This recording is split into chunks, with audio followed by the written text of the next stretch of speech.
Hello साथियों, नमस्कार। Welcome my YouTube channel smart education right. तो प्यारे साथियों, प्यारे बच्चों, आप सभी का स्वागत है हमारे यूट्यूब चैनल के प्लेटफॉर्म पर। तो आज हम सीटेट के बारे में बात करने वाले हैं। सीटेट के सिलेबस के बारे में हम चर्चा करेंगे। यानी कि जो जुलाई 2023 का नोटिफिकेशन आ गया है, यानी कि कल से इसका नोटिफिकेशन आउट हो गया था। मैं कल लाइव भी आया था आप सभी के बीच में, लेकिन क्या हुआ था, थोड़ा अच्छा हमें लग रहा था नहीं था, इसीलिए कम लोगों ने इसको देखा है। तो आप लोग एक बार वीडियो को जरूर देखिएगा जाकर के।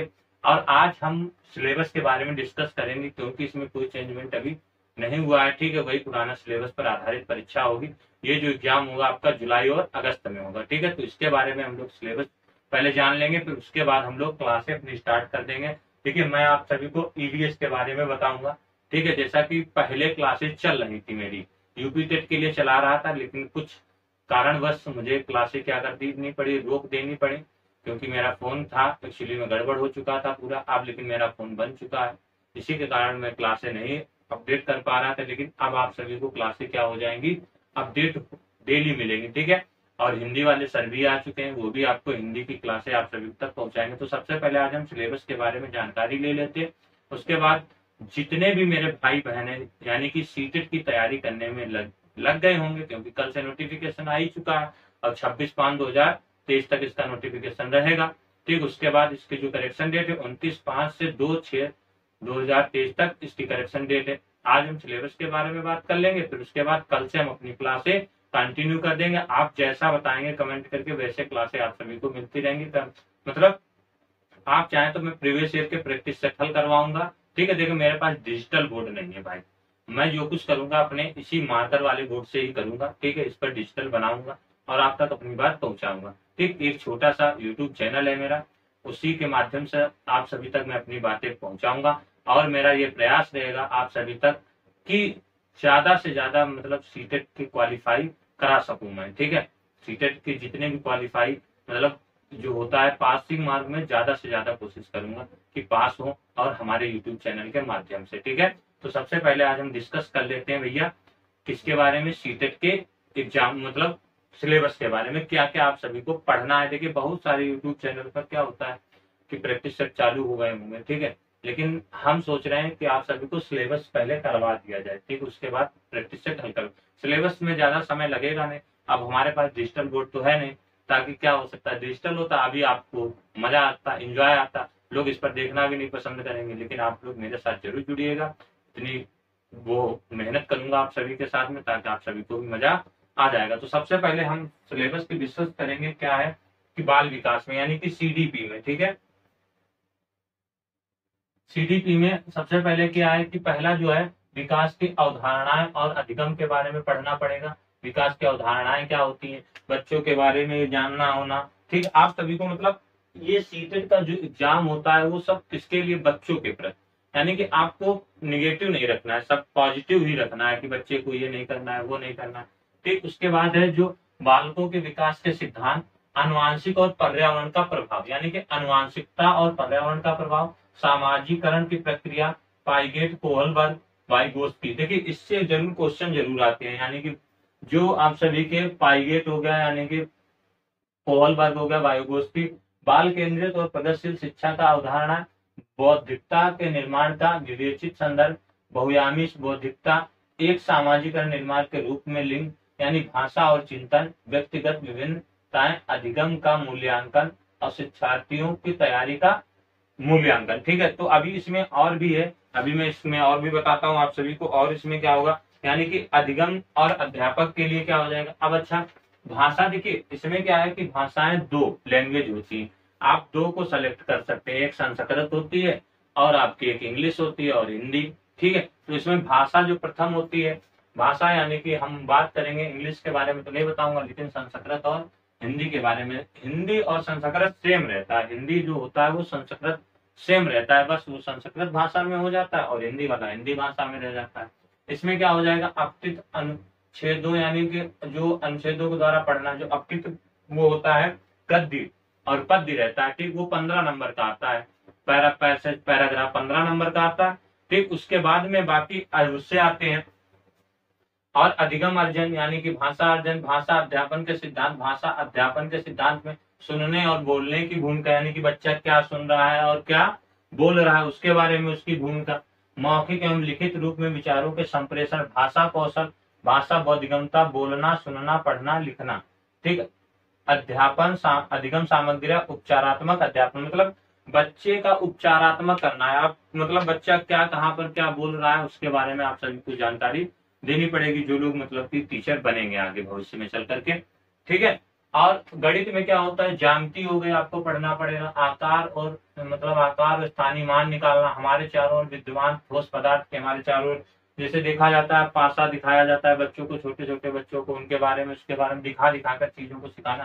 संख्याएं जोड़ना और घटाना, गुणा करना, विभाजन, मापन, भार, समय, परिमाण, आंकड़ा प्रबंधन और पोर्टन राशि। अध्यापन संबंधी मतलब जो बच्चे अध्यापन यानी कि टीचर से जो करें उसके बारे में, मतलब कि गणितीय तार्किक चिंतन, बालक चिंतन, मतलब गणितीय तार्किक तर्क लगा करके गणित को सिखाना, तर्क लगा करके गणित को सिखाना, चिंतन करना किसी चीज पर। पाठचर्या में गणित का स्थान, गणित का की भाषा, सामुदायिक गणित, औपचारिक रूप, अनौपचारिक पद्धतियों के मतलब माध्यम से मूल्यांकन करना। औपचारिक हो गया और अनौपचारिक दोनों के प्रकार से। ठीक है।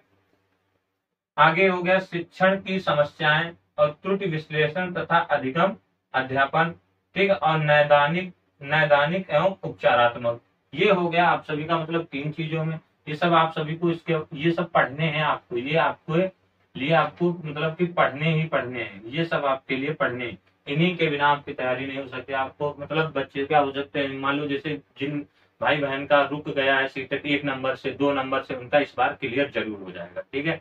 मैं आप सभी के साथ वादा करता हूं, कोशिश पूरी रहेगी कि आप हमारे YouTube चैनल के साथ जुड़ेंगे तो आपको लाभ अवश्य मिलेगा भाई बहन। ठीक। आप बहुत मजा आने वाली है।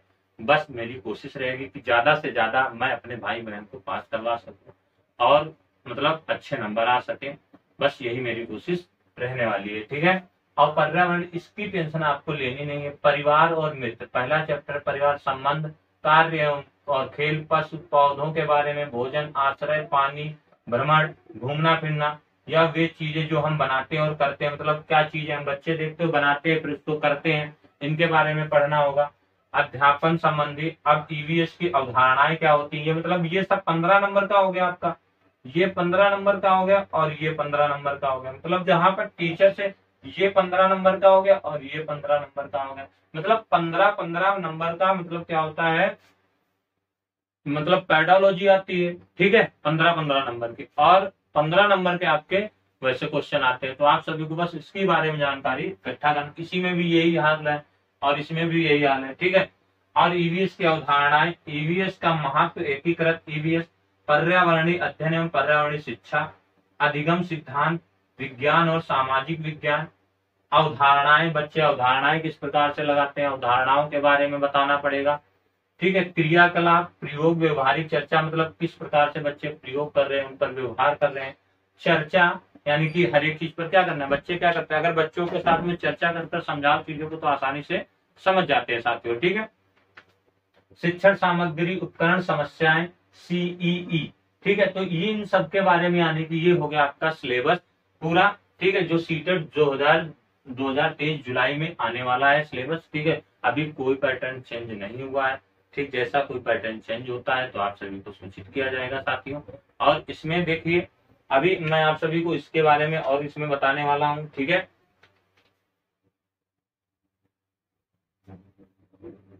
तो उसमें मैं आप सभी को भी बता दे रहा हूँ साथियों। ठीक है। तो यानी कि समावेशी शिक्षा की अवधारणा तथा विशेष आवश्यकताएं, यानी कि समावेशी शिक्षा कैसी होनी चाहिए, उनकी आवश्यकताएं एवं और क्या कह रहा है कि मतलब इसमें क्या क्या पूछा जा सकता है, मतलब पूछा जाता है आवश्यकताएं वाले बालकों को समझना, आवश्यकताओं वाले बालकों को समझना, ये हो गया आपका एक। और गैर लाभ प्राप्त और अवसर वंचित शिक्षार्थियों के सहित विभिन्न पृष्ठभूमियों की को समझना। अधिगम संबंधी। ठीक है। अधिगम और अध्यापन, ये 10 नंबर से इससे क्वेश्चन आते हैं, 10 नंबर का होता है। बालक और किस प्रकार से सोचते हैं और क्या से और सीखते हैं, मतलब ये भी ये हो गया। ठीक है। बोध और संवेदनाएं, बालक यानी कि बच्चा कैसे बोध और संवेदनाएं करता है। ठीक। और प्रेरणा और अधिगम, किस प्रकार से बच्चों को प्रेरणा दी जाती है, किस प्रकार से उनको अधिगम सिखाया जाता है। आगे है बालकों में अधिगम की वैकल्पिक संकल्पना, बालकों में अधिगम्य वैकल्पिक संकल्पना। तो ये मतलब कि आपका ये सब 30-30 नंबर का आता है। अब देखिए इसमें कोई माइनस मार्किंग नहीं होती है किसी भी प्रकार से, आपका 150 नंबर का होता है। ठीक, आपको जैसे जनरल वाले हो गए तो 90 प्लस नंबर लाने पड़ते हैं, और SC ST और OBC वालों को 82 प्लस नंबर लाने पड़ते हैं। आपको जितना स्कोर करना हो कर लीजिए, जितना स्कोर करना हो आप कर सकते हैं। यानी कि आप अगर 110 ले आए, 125 ले आए, 130 ले आए, तो आपके लिए लाभ हो जाएगा। ठीक है साथियों, अब हम बात कर लेते हैं कि जितने भी भाई बहन हैं हमारे YouTube चैनल के साथ, आप सभी लोग जरूर जुड़िएगा। ठीक है, और हमारे एक टेलीग्राम ग्रुप है, उसको अभी मैंने बनाया है, तो आप सभी लोग हमारे टेलीग्राम ग्रुप में जरूर जुड़िएगा। वो है टेलीग्राम ग्रुप किस नाम से, वो है टेलीग्राम ग्रुप जो है स्मार्ट एजुकेशन राइड के नाम से। मैं इसका लिंक डिस्क्रिप्शन में दे दूंगा नीचे, वहां से जाकर के आप सभी लोग जुड़ सकते हैं।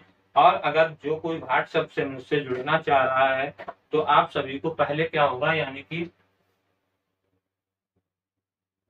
8317056409, ठीक है, आप इसमें व्हाट्सएप ग्रुप में बनाऊंगा। अगर बच्चे मतलब कि जितने भाई बहन मेरे हो गए, आप इस नंबर पर मैसेज करिएगा। और आपको देखिए नोट्स जो है वो तैयार हो रहे हैं। ठीक है, अब हमने नोट्स तैयार करना स्टार्ट करवा दिए हैं सीटेट के, तो जल्द ही आप सभी को इसके नोट्स भी मिलेंगे। और आप सभी लोग कमेंट करके जरूर बताइएगा कि क्लास करवाई जाए या प्रैक्टिस सेट करवाया जाए। मेरा तो कोशिश है कि सबसे पहले मैं क्लास करवा दूं। ठीक है, क्योंकि क्लास से ये रहता है कि आप चीजें सीख जाएंगे, आसानी से भूलेंगे नहीं। ठीक है, देखिए मेरे पास डिजिटल बोर्ड तो है नहीं, लेकिन टेलीग्राम ग्रुप में जरूर आप सभी लोग जुड़िएगा। मैं इसका लिंक नीचे डिस्क्रिप्शन में दे दूंगा। ठीक है साथियों, तो बस आज के लिए इतना ही हम लोग रखते हैं। तो कैसा लगा, समझ में आया होगा तो वीडियो को लाइक करिएगा, और सीटेट जुलाई 2023 के लिए हमारे यूट्यूब चैनल को सब्सक्राइब जरूर कीजिएगा। देखिए एक कोशिश है, एक अपना भाई समझ करके, ठीक है, आपके साथ लगा रहूंगा और आपके साथ मेहनत करता रहूंगा साथियों। कल मिलते हैं अपनी फर्स्ट क्लास लेकर के, यानी कि सीटेट जुलाई 2023 के लिए। ठीक है, कल मिलेंगे सीटेट 2023 की क्लास लेकर के, यानी कि EVS की क्लास होगी। सबसे पहले मेरी क्लास EVS की होगी, उसके बाद देखते हैं क्या होता है क्या नहीं होता, उसके बाद आगे भी क्लासेस स्टार्ट हो जाएंगे। तो कल मिलते हैं, तब तक के लिए जय हिंद, जय भारत। साथियों पढ़ते रहिए, सीटेट इस बार फतेह करना है, मतलब सीटेट को पार करना है। कायदे जिनका 1 नंबर से रह गया हो, 2 नंबर से रह गया हो, या 3 नंबर से रहेगा, आप टेंशन लेने की कोई आवश्यकता नहीं, आपका सीटेट क्लियर हो जाएगा साथियों। ठीक है, कल मिलते हैं, तब तक के लिए जय हिंद, जय भारत। पढ़ते रहिए और मुस्कुराते रहिए, और हमारे यूट्यूब चैनल को जरूर सब्सक्राइब कीजिएगा। ठीक है साथियों, नमस्कार।